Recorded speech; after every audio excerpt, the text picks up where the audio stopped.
Sir Vijay ji बहुत दिनों बाद वापस आई है। विमलेश जी का हो गया सर। और गुप्ता जी से पूछ लीजिए। गुप्ता जी आप देखिए और फिर लीजिए करिए कौन से नए कैमरे हैं हमारे साथ। आमंत्रित कीजिए नया सर। कैमरा तो कोई दिखाई नहीं दे रहा है। अनीता जी, विमलेश जी, शिल्पा जी, ये आते तो रोज हैं, लेकिन इनके कैमरे बंद रहते हैं। कभी इनको देखा नहीं कैसे कैसे हैं ये लोग। मंजू देश हमें सादा किए हैं। मैं नई जुड़ी हुई होगा, मैं मंजू देशमुख, औरंगाबाद महाराष्ट्र से। अच्छा किसके रेफरेंस से जुड़े हैं आप? किसने दिया आपको मीटिंग?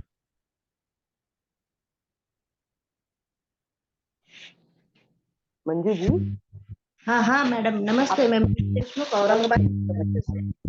अच्छा मंजू जी आप किसके रेफरेंस से जुड़ी, मतलब आपको किसने बताया इस साइट के मुझे बारे में? सीमा ने बताया। जी दोबारा बताएं। सीमा सीमा मैडम, दिल्ली से। अच्छा सीमा सिंह जी। हाँ, सीमा सिंह मैडम। ओके ओके बहुत बहुत धन्यवाद सीमा सिंह जी। सीमा सिंह जी का आपको योग में जोड़ा और आप प्रत्येक दिन आए। सुबह और शाम दोनों हमारी क्लासेस होती है। सुबह 5:30 से 7 और शाम को 5 बजे से 6:30। ठीक है मंजू जी कितने दिन हो गए आपको जुड़े हुए? अभी 2 दिन से जुड़ी मैम। अच्छा और 2 दिन बहुत से। होगा एकदम जी बहुत ही अच्छा लग रहा है क्लास।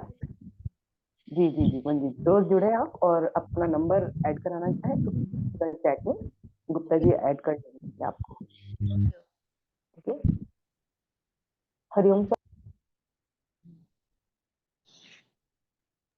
हाँ ठीक है जी, कंटिन्यू कीजिए।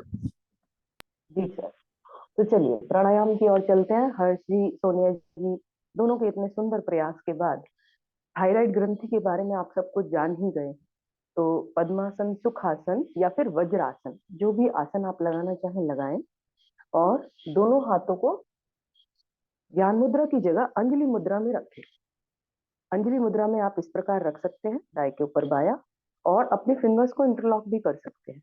जब आप अपनी फिंगर्स को इंटरलॉक करते हैं और अंगूठों को मिला लेते हैं ये भी थायराइड के लिए बहुत ही अच्छी मुद्रा कहलाती है। इसको इस तरह से आप अपनी गोदी में रख लीजिए। सामान्यतः जिनको भी थायराइड का प्रकोप ज्यादा है, थायराइड ग्रंथि का प्रकोप ज्यादा है, तो वो मेडिटेशन में हमेशा इस प्रकार ही बैठा करें। तो अभी हम प्राणायाम करने के लिए दोनों हाथ अंजलि मुद्रा में रखते हैं। लंबा गहरा श्वास भरते हैं। अपने आप को सामान्य स्थिति में लाते हैं। धन्यवाद मंजू जी आपके नंबर को ऐड कर लिया जाएगा। लंबा गहरा श्वास भरें। कमर गर्दन को सीधा रखें। नेत्रों को बंद कर लें और श्वास भरते हुए नाभि को क्यों फैलाना होता है, श्वास छोड़ते हुए नाभि अंदर क्यों जाए, आज इस बात को हम पूरी तरह से समझाने की कोशिश करेंगे। उससे पहले एक बार और लंबा गहरा श्वास भरें, छोड़ें, बिल्कुल सहज अवस्था में आ जाएं।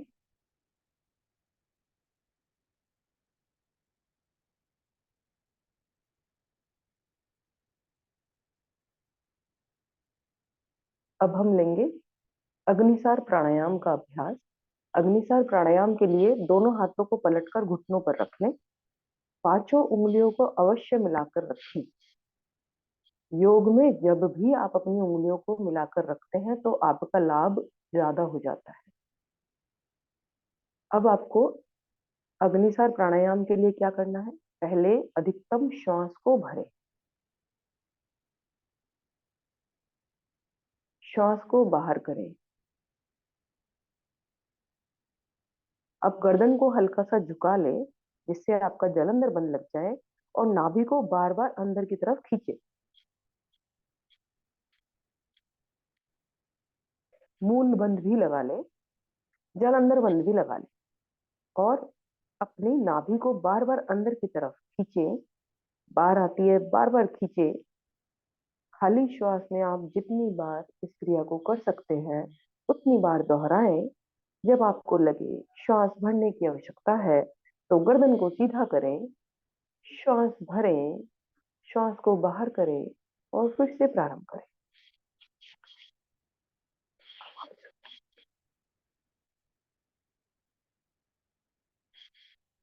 अग्निसार प्राणायाम।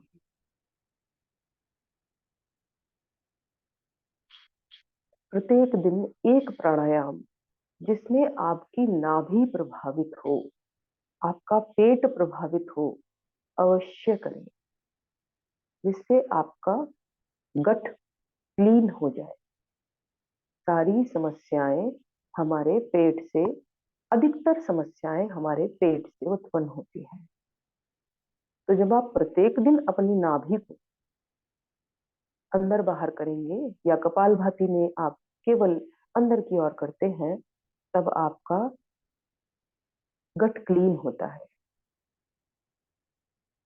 पेट से संबंधित रोग स्वयं अपने आप दूर हो जाते हैं।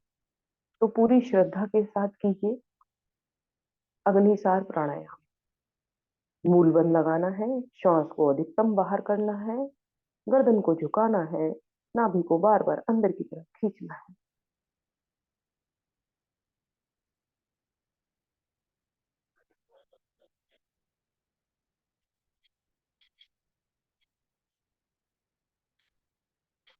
जब हम किसी प्राणायाम को करते हैं तो उसके प्रमुख लाभ होते हैं और गौण लाभ होते हैं। अग्निसार प्राणायाम का प्रमुख लाभ है कि आपका डाइजेशन, आपकी चयापचय क्रिया सुदृढ़ होती है। और बाय प्रोडक्ट अर्थात गौण लाभ है कि आपके नाभि के नीचे की जो चर्बी होती है, जिसे आप बेली फैट कहते हैं, वह छूमंतर हो जाता है।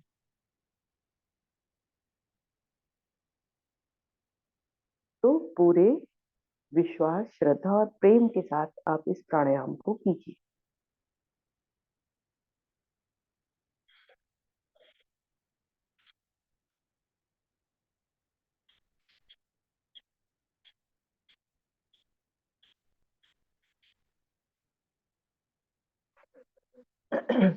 जब श्वास छोड़कर आप नाभि को अंदर बाहर करते हैं तो आपके फेफड़ों की क्षमता भी बढ़ती है, क्योंकि आपका रेस्पिरेटरी सिस्टम उस समय में उसी भरी हुई और छोड़ी हुई श्वास में कार्य कर रहा होता है। तो अग्निसार प्राणायाम में आप अपने दो तंत्रों को, तीन तंत्रों को एक साथ मजबूत बना रहे होते हैं। श्वास बाहर कर आपका श्वसन तंत्र, नाभि को चलाने से आपका पाचन तंत्र, और इन दोनों के तंत्रों के प्रभाव में आने से आपका तंत्रिका तंत्र, जिसे हम नर्वस सिस्टम कहते हैं, वह प्रभावित होता है। क्योंकि आप सब जानते हैं कि जब शिशु जन्म लेता है तो वह नाभि से, अपनी माँ से जुड़ा होता है, और हमारे शरीर में नाभि से ही पूरा नाड़ियों का जाल हमारे शरीर में फैला होता है। तो जब आप अपनी नाभि को इतना प्रभावित करते हैं तो तंत्रिका तंत्र अर्थात मस्तिष्क कैसे प्रभावहीन रह सकता है। तो नाड़ी शोधन प्राणायाम की तरह ही अग्निसार प्राणायाम भी आपकी नाड़ियों को शुद्धि प्रदान करता है। जब तक हमें किसी भी प्राणायाम के बारे में पूरी जानकारी नहीं होगी, तब तक हमारे मन में उसके लिए श्रद्धा और प्रेम या विश्वास नहीं उत्पन्न होगा। इसीलिए निरंतर अभ्यास करें अग्निसार प्राणायाम का। अग्निसार प्राणायाम अपने नाम को यूं भी सार्थक करता है कि जब आप नाभि को अंदर बाहर बार बार करते हैं तो आपके शरीर में जिस अग्नि द्वारा, जठरा अग्नि द्वारा आपका भोजन पचता है, वह भी सशक्त हो जाती है, और सारी समस्या भोजन को ना पचने के कारण ही प्रारंभ होती है। तो कहते हैं, पुरानी कहावत है कि अग्निसार प्राणायाम से लक्कड़ हजम, पत्थर हजम, वो वाली स्थिति आती है। तो प्रत्येक दिन अग्निसार प्राणायाम करें, मुख्य और गौण लाभों को पाएं। अंतिम 1 मिनट अग्निसार प्राणायाम को करने के लिए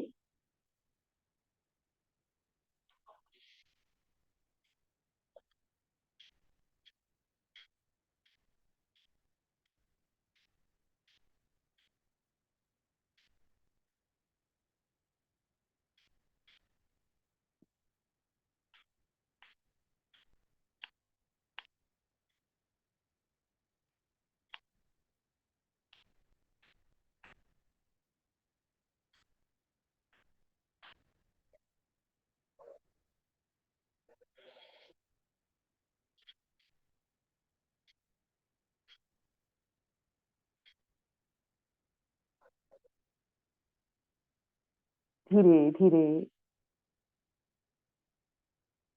अधिकतम श्वास बाहर कर तीनों बंद लगाएं। मूल बंद, उद्यान बंद और जालंधर बंद। मूल बंद निष्कासन अंगों का संकुचन कर ले, उन्हें ऊपर की तरफ खींच लें। उद्यान बंद नाभि को अंदर की तरफ खींच लें। जालंधर बंद आप गर्दन को झुका लें। अब ना श्वास बाहर आएगा न जाएगा।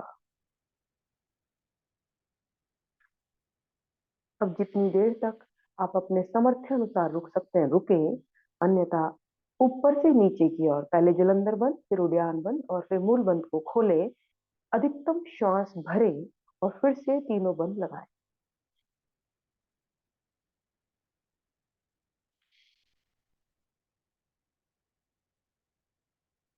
जब बंदों को लगाते हैं तो क्रम को नीचे से ऊपर की ओर प्रारंभ करते हैं, और जब बंदों को खोलते हैं तो क्रम को ऊपर से नीचे की ओर प्रारंभ करते हैं।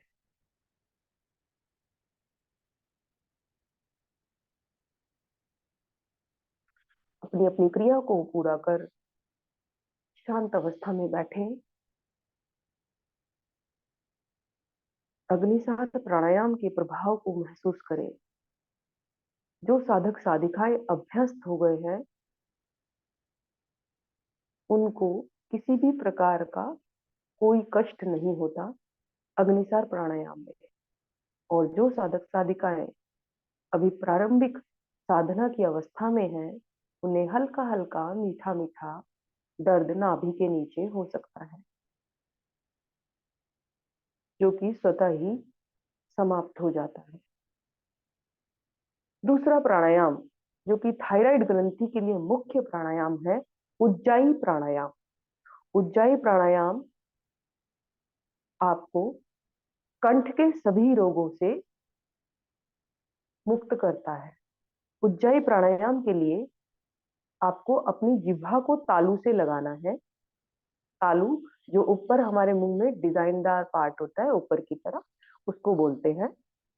तो अपनी जिह्वा को तालू से चिपका लीजिए और गर्दन को हल्का सा झुका लीजिए। अब नासिका द्वारा इस प्रकार श्वास भरें कि आपके मुंह से, आपकी नाक से खराटे जैसी ध्वनि उत्पन्न हो। इसी प्रकार श्वास को भरना है और इसी प्रकार छोड़ना है। दोनों हाथ आपके घुटनों पर ही रहेंगे, कमर आपकी सीधी रहेगी, पद्मासन आपका लगा हुआ है। तो प्रारंभ कीजिए किस प्रकार।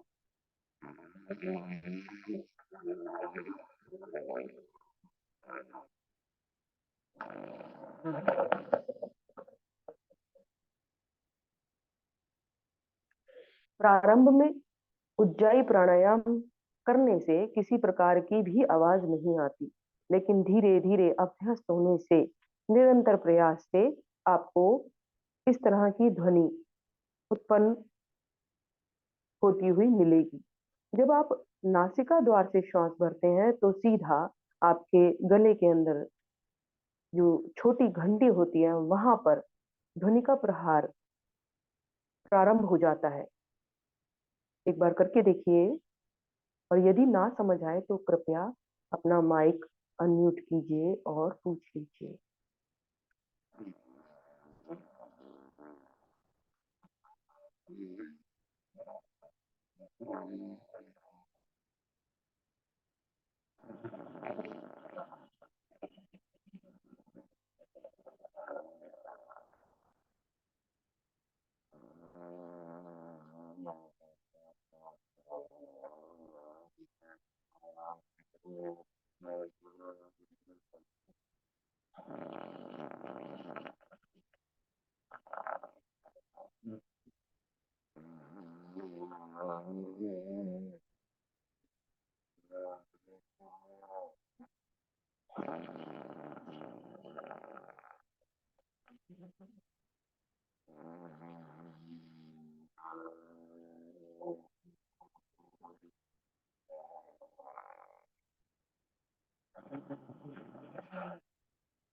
जो साधक साधिका खराटे जैसी ध्वनि को उत्पन्न नहीं कर पा रहे, हल्का सा गर्दन को झुका ले।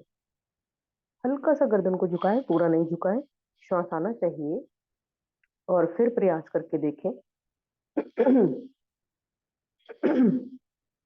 कोविड प्रोटोकॉल में भी उज्जाई प्राणायाम का विशेष स्थान रहा, इसलिए आप इस प्राणायाम को भी अपनी दैनिक साधना में अवश्य सम्मिलित करें।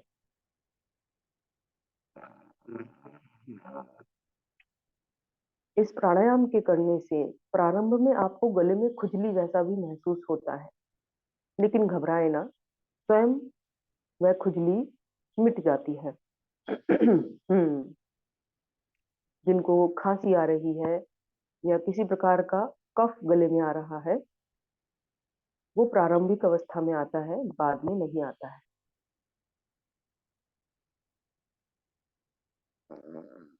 अंतिम 1 मिनट उज्जाई प्राणायाम का अभ्यास करेंगे।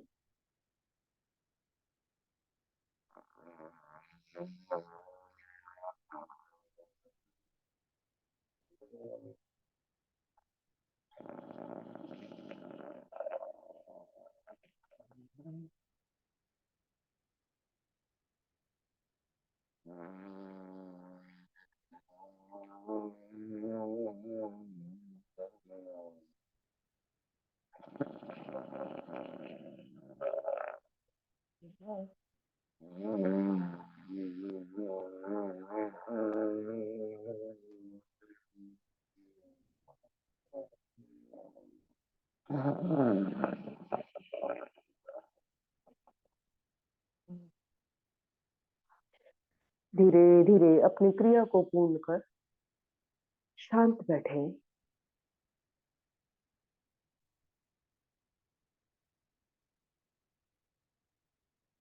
सहज अवस्था में आए, लंबा गहरा श्वास भरें और छोड़ें।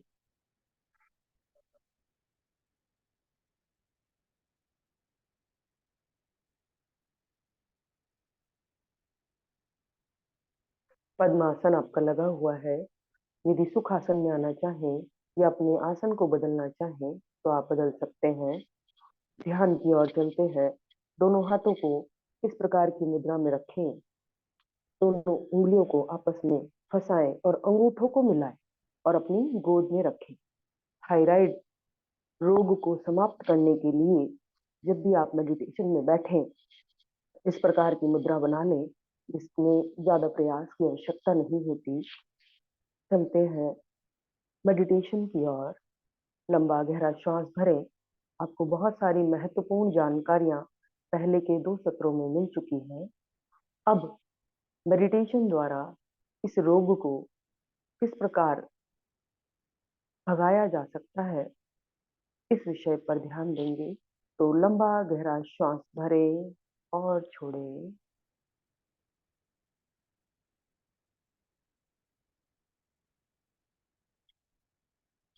फिर से श्वास भरें और ओम ध्वनि का उच्चारण करेंगे। भरिए श्वास। ओम।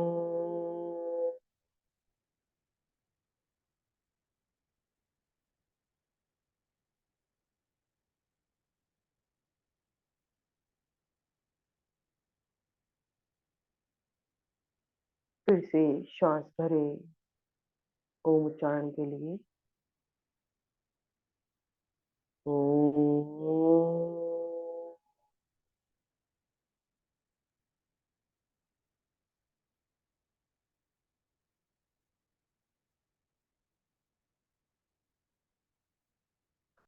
अंतिम आवृत्ति के लिए फिर से श्वास भरें। ओम।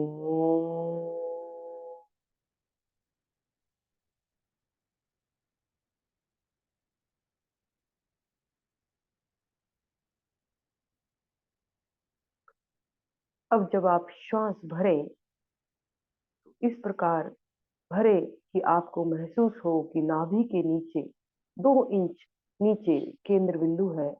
वहां तक आप जब श्वास भर रहे हैं तो आपकी श्वास पहुंच रही है, और जब श्वास छोड़ रहे हैं तो वहीं से आपकी श्वास वापस आ रही है। करिए इस क्रिया को। भरिए श्वास। नाभि को पूरा फैलाएं। नाभि के 2 इंच नीचे जापानी लोग इसे तानदेन बिंदु कहते हैं। जब श्वास वहां तक जाता है और वहां से वापस आता है तो आपके समस्त रोग समाप्त हो जाते हैं। गर्दन को सीधा रखें, श्वास भरें और छोड़ें।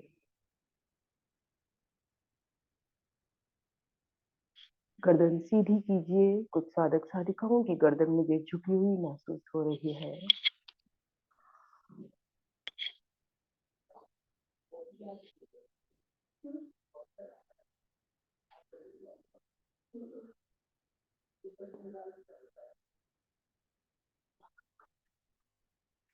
उस बिंदु का से श्वास का संबंध होता है, इसे हम तानदेन बता रहे हैं। और जैसा कि आपको आदरणीय हर्ष कपूर जी ने बताया कि थायराइड महिलाओं में होने वाला मुख्य रोग है, जो कि तनाव के कारण मात्र एक तनाव का निष्कर्ष निकाला गया इस रोग को होने के लिए।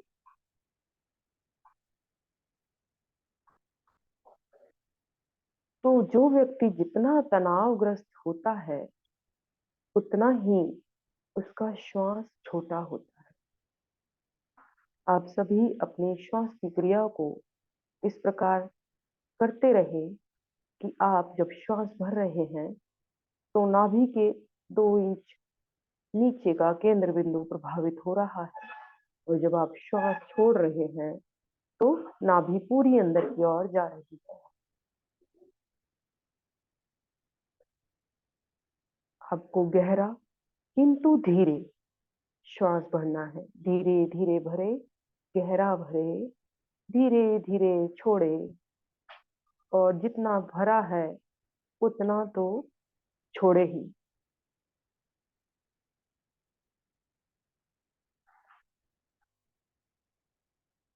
जितना श्वास ऊपर से भरा जाता है व्यक्ति उतना तनावग्रस्त होता है। जितना श्वास नीचे तक जाता है उतना व्यक्ति एक शिशु की भांति, बच्चे की भांति तनाव मुक्त होकर निर्मल हो जाता है। इस स्थिति को महसूस करें और पूरे शरीर को ढीला छोड़कर केवल पूरा ध्यान श्वास पर रहे।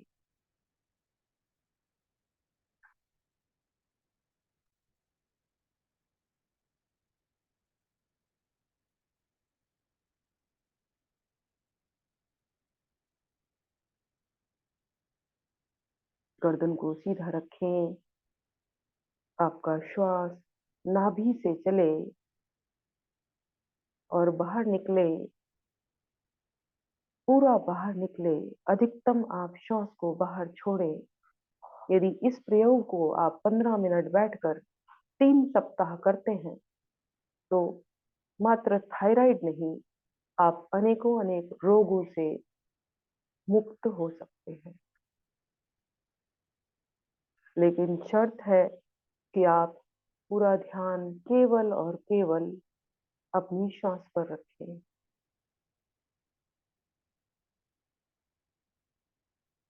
तनाव तनाव उत्पन्न होता है अधिकतम अतीत की बातों को याद रखने से। जब हम अतीत में जीते हैं या भविष्य की चिंता करते हैं तब हमको अधिक तनाव उत्पन्न होता है। तो इसके लिए एक बहुत ही अच्छा सूत्र है, forget and forgive. Double F का फंडा यूज कीजिए। या तो अतीत को भुला दीजिए, और यदि आप उसे भूल नहीं सकते हैं तो क्षमा कर दीजिए। दोनों में से किसी भी एक एफ को आपने अपना लिया तो आप अपने सबसे बड़े मित्र कहलाएंगे। फॉरगेट या फॉरगिव। किसी ने आपके प्रति कोई भी ऐसा वाक्य बोला जिससे आपको तनाव उत्पन्न हो गया, तो या तो आप भूल जाइए या फिर उस व्यक्ति को क्षमा कर दीजिए। हृदय से क्षमा करने पर आप स्वयं के लिए अनुकूल परिस्थितियां उत्पन्न कर देते हैं, जिससे आप तनाव मुक्त हो जाते हैं। श्वास भरिए और छोड़िए। आप जानते हैं कि थायराइड ग्रंथि का जो स्राव निकलता है वह हमारे शरीर को 80% तक प्रभावित करता है,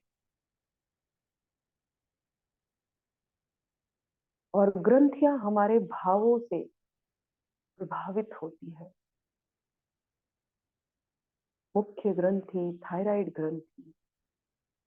तो अपने भावों को अनुकूल बनाने का सबसे सरल उपाय है कि आप उस वक्तव्य को भूल जाए या क्षमा कर दे। तनाव इसलिए भी उत्पन्न होता है कि हम जीवन में केवल लेना चाहते हैं। इसका प्रत्यक्ष उदाहरण देखिए कि आप जितना श्वास भर रहे हैं, क्या उतना बाहर कर रहे हैं? नहीं। तो चलिए पूरा ध्यान अपनी श्वासों पर लगाते हैं। अब जितना श्वास आप भर रहे हैं उसे प्रयास पूर्वक अधिक ना भरे, ईश्वर की अनुकंपा पे छोड़ दें। लेकिन जब आप श्वास बाहर कर रहे हैं तो इतना बाहर उलीचिए कि आपको लगे अब एक बूंद भी श्वास मेरे अंदर नहीं बचा है। मैं अपनी वाणी को विराम देती हूँ और आप सब इस प्रयोग को करिए कि जब आप श्वास भर रहे हैं तो सामान्य रूप से भरें, और जब श्वास बाहर कर रहे हैं तो अपने अंतिम प्रयास तक श्वास को बाहर करें।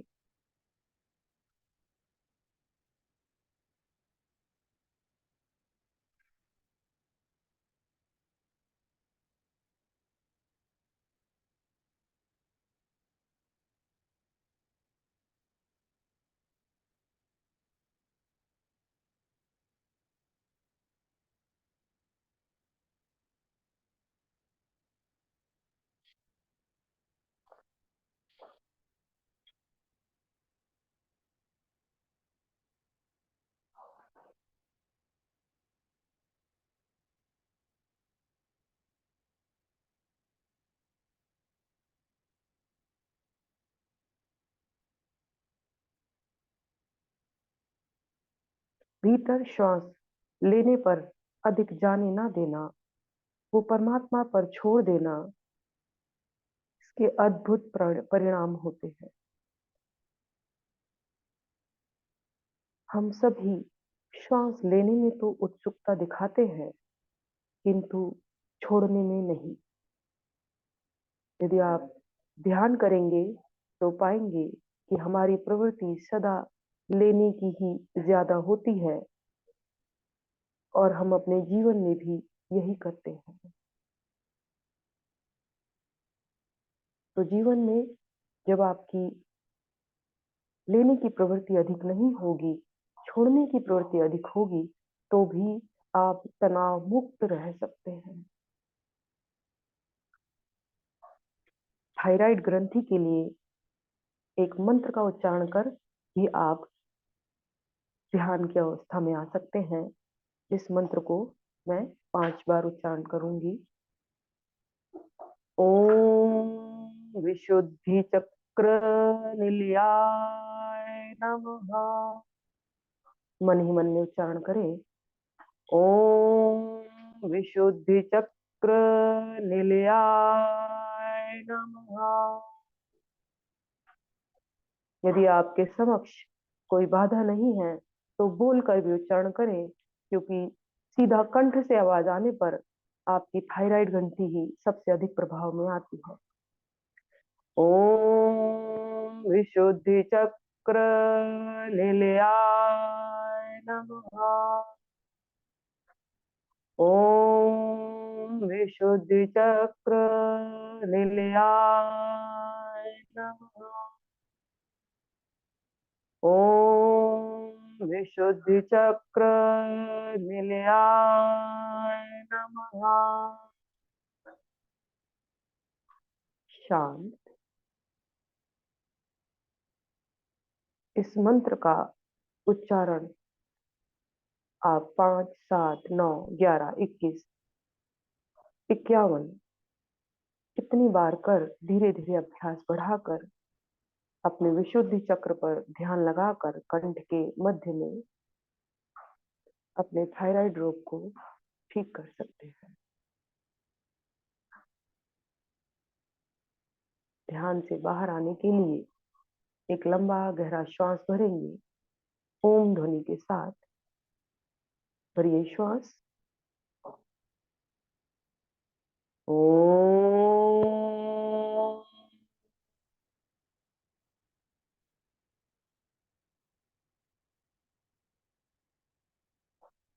नेत्रों को बंद रखे बिना हिले डुले बैठे प्रार्थना व शांति पाठ सब मिलकर एक साथ करेंगे। भरिए श्वास। ओम असतो मा सद्गमय। ओम तमसो मा ज्योतिर्गमय। ओम प्रत्युर्मा अमृतं गमय। सर्वेषां स्वास्तिर्भवतु।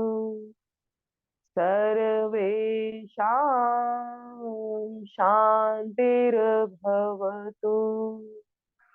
सर्वेषां मङ्गलं भवतु। सर्वेषां पूर्णं भवतु। लोका समस्ता सुखिनो भवन्तु।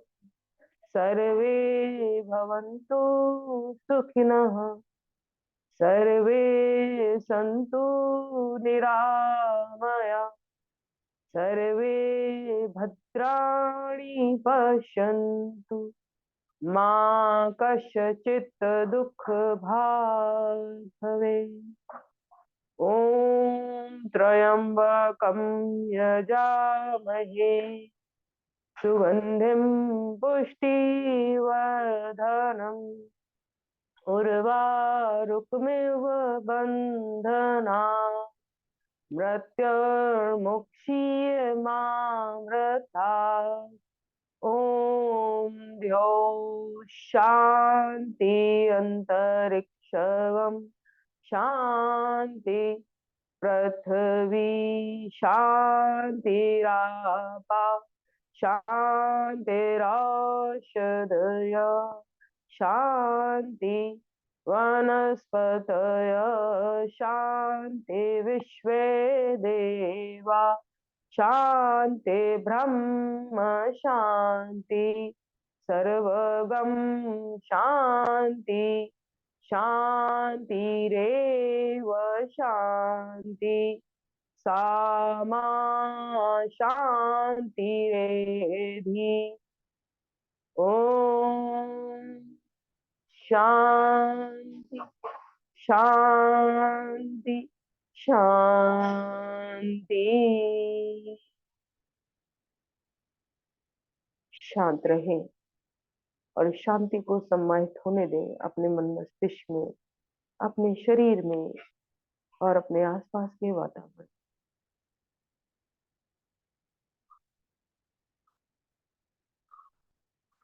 दोनों हाथों को उठाएं, हाथों को जोड़ें, अपने परमात्मा को धन्यवाद दें। अब दोनों हाथों में घर्षण उत्पन्न करें, अधिकाधिक अपनी हथेलियों को दबाव से रगड़ें। हाथों से आती हुई आवाज को भी सुने और आई हुई ऊर्जा को अपने चेहरे पर धारण कर अपने शरीर के समस्त अंगों पर लगाएं।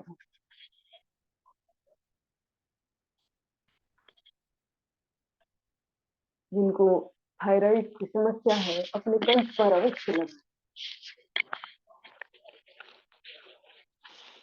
पहली दोनों उंगलियों से अपनी पलकों को सहलाएं, नेत्रों को खोलें। आप सभी का बहुत बहुत धन्यवाद, हार्दिक आभार कि आप नववर्ष के प्रथम दिवस पर सुबह उठकर क्लास में सम्मिलित हुए। हार्दिक धन्यवाद आदरणीय सोनिया जी का और आदरणीय हर्ष कपूर जी का। और अब चलते हैं सर के पास। Hariom sir, sorry sir, time का ध्यान नहीं रहा, 7:11 हो गए। नमस्कार आप सभी को। सबसे पहले तो नव वर्ष की शुभकामनाएं आप सभी को। 2023 आपके लिए शुभकारी हो, मंगलकारी हो, ऐसी शुभकामनाएं कल रात भी हमने दी थी और अब भी आपके लिए बहुत बहुत शुभकारी हो। और आज की साधना के लिए पूरी टीम ने पूरी मेहनत की हुई थी, ठीक है ना। एक टॉपिक लेकर के थायराइड के पीछे ही पड़ गए हम लोग और उसको आज मिटा ही दिया आपने। तो जो भी हमारे साधक साधिकाएं जिनको थायराइड की समस्या है, जैसा कि बताया गया कि महिलाओं में ज्यादा होती है, तो इसलिए महिलाएं एक तो भाई इस नए वर्ष में ये संकल्प लें कि ज्यादा टेंशन नहीं लेंगी, तनाव नहीं लेंगी, है ना। मिट्टी पा, ठीक है ना। जो भी आया है उसको छोड़ दीजिए। और दूसरा जो है वो जो भी बताया गया आपको उस पर अमल करेंगे, उस प्रकार के आसन, प्राणायाम और मेडिटेशन।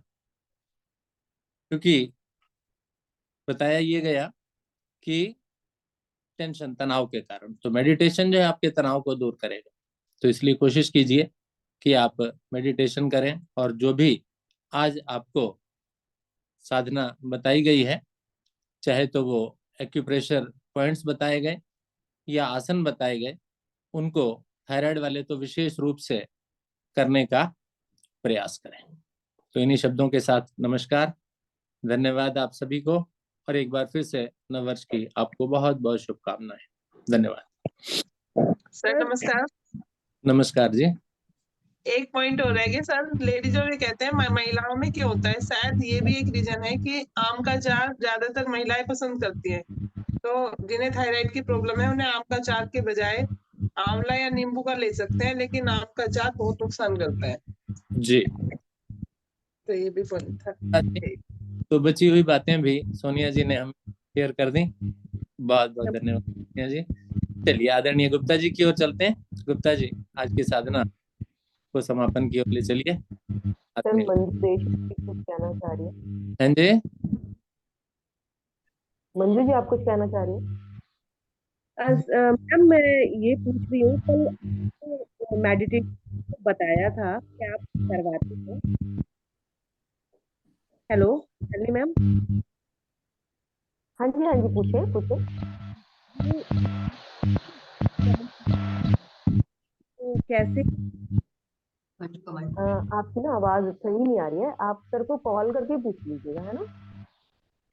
हाँ, आपकी आवाज सही नहीं आ रही है। आदरणीय गुप्ता जी। धन्यवाद आदरणीय गुप्ता जी। आशा है आज की इस विशेष नववर्ष के पहली योग विज्ञान साधना का सभी ने भरपूर आनंद लिया होगा। लेते हैं शुभ संकल्प। हे प्रभु, हे भगवान, हमें प्रेरणा दो, शक्ति दो। हम नित्य प्रतिदिन इसी प्रकार योग साधना में सम्मिलित होते रहें, औरों को भी निस्वार्थ भाव से सम्मिलित होने के लिए प्रेरित करें। सदा हम सच बोलें, कभी हमें क्रोध ना आए। दिन भर में हमसे कोई भी ऐसा कार्य ना हो जिससे किसी को भी कोई कष्ट या हानि हो। दूसरों के लिए हमारे दिल में वैर भाव न आए। कष्टों को सहने की क्षमता, शक्ति हमें प्रदान हो और दिन भर हम अपने परिवार में परिजनों से, मित्रों से, सभी से प्यार से मुस्कुरा के बात करेंगे। इसी शुभ संकल्प के साथ आज की इस विशेष अति सुंदर योग प्रातःकालीन योग विज्ञान साधना को यहीं पर विराम दिया जाता है। सभी का बहुत बहुत धन्यवाद, सभी को नमस्कार, सभी का दिन मंगलमय हो। आज एक की मिनट, हाँ जी, सॉरी गुप्ता जी, आपको डिस्टर्ब किया। हमारे साथ मैम भी जुड़ी है, हमें मैम की भी विशेष चाहिए। हरिओम मैम। और आज तो मैम सुबह से हमारे साथ योग कर रही है। मैम, आप इतनी जल्दी कैसे उठ गए? आप कल थक भी गए होंगे। हरिओम मैम। अनुरोध आदरणीय उषा अरोड़ा जी से कि वो आए और हमें हर वर्ष के पहली प्रातःकालीन इस योग साधना में अपने कुछ आशीर्वाद वचन दे। नमस्कार सभी को, बहुत बहुत नमस्कार सभी को। नव वर्ष की बहुत बहुत शुभकामनाएं, सभी के लिए मंगलकारी हो नव वर्ष। और क्योंकि वॉक पे नहीं जा पा रही हूँ तो मैंने भी अब यही सोचा कि सुबह से योग से जुड़ जाती हूँ वैसे डेली, लेकिन कांटेक्ट नहीं कर पा रही, इससे कनेक्ट नहीं हो रही थी, लेकिन अब कनेक्ट होंगी डेली। तो आप सभी को बहुत बहुत शुभकामनाएं। और अभी हम एक हमारी योग साधिका है रुचि जी उस्मानपुर, उनके यहाँ यज्ञ करने जाना है आज। 7:30 पौने 8 का टाइम है उनके यहाँ, तो बस हम वहीं निकलने को तैयार हैं। ठीक है जी, धन्यवाद, बहुत बहुत धन्यवाद। थैंक धन्यवाद यू मैम। आदरणीय उषा अरोड़ा जी। तो इसी के साथ आज की इस साधना को यहीं पर विराम दिया जाता है। सभी का बहुत बहुत धन्यवाद, सभी को नमस्कार, सभी का दिन मंगलमय।